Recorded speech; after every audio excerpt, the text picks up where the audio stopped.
Okay, so now we've covered a lot of basic theory. We've covered the major scales. We've covered its 7 positions. Now I want to pull it back a little bit and just give you some simple chords to play that you can just play around with and make up your own songs. Now you may have recognized that tune that I was playing right there.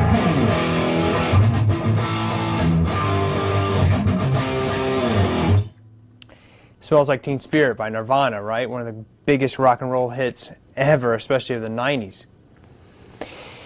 That song, at least that opening bar, is made up of 4 simple chords, and they're called power chords.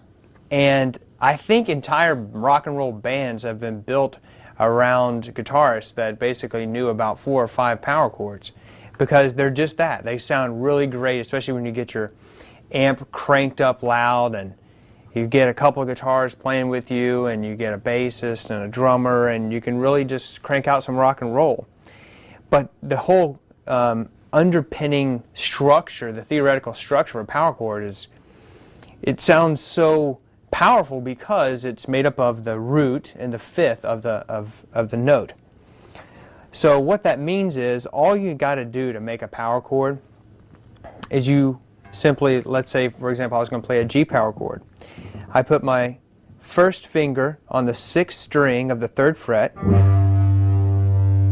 Then I put my ring finger, or my 3rd finger in this case, on the 5th string, 5th fret.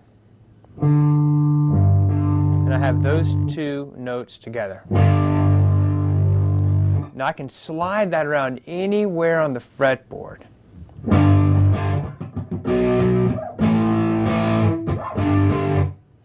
And I can move that around and make up any kind of song I want. So Kurt Cobain of Nirvana took a simple E power chord, went to A, went to G, went to C, right?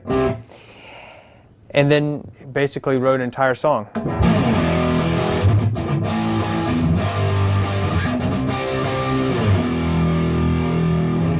And you can do the same thing. Now if you want to add a little color, a little texture to the power chord, you add the octave to it.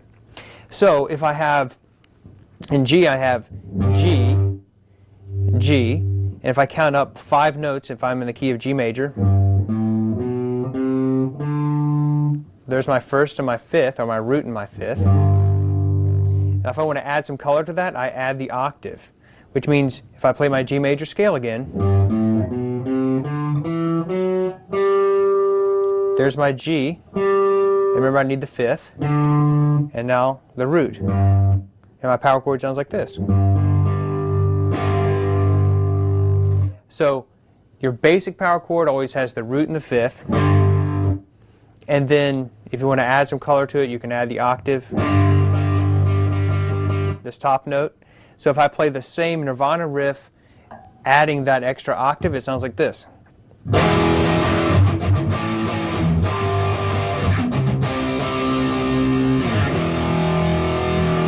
It's a little fuller sound than just the regular power chord. But one more thing I want to point out about power chords is that you can play them in any arrangement you want, and they're really fun just to make up entire songs with just power chords. A lot of rock and roll songs. I'll give you one for example.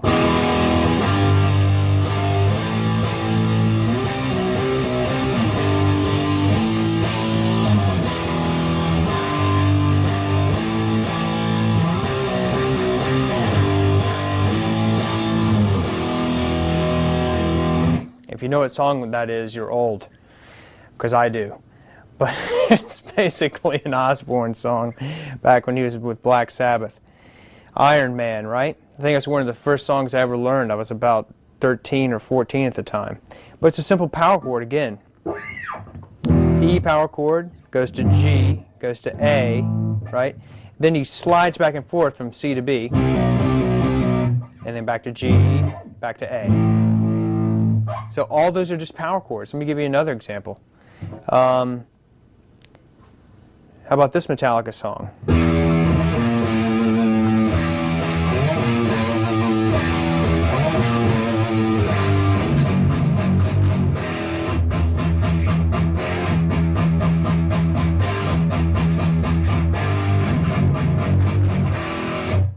something like that. I don't remember it exactly, but the point is, it's an E power chord, goes to an F, goes to a G, goes to F sharp, G, and back to E. So you can see how power chords are incorporated through practically all the music that you listen to, especially in metal. It's kind of the foundation of metal songs is the power chord. So now you know your power chord, you know your scales. Get your buddy to play some power chords in a particular key, and you improvise over the top of it, and then you guys swap off.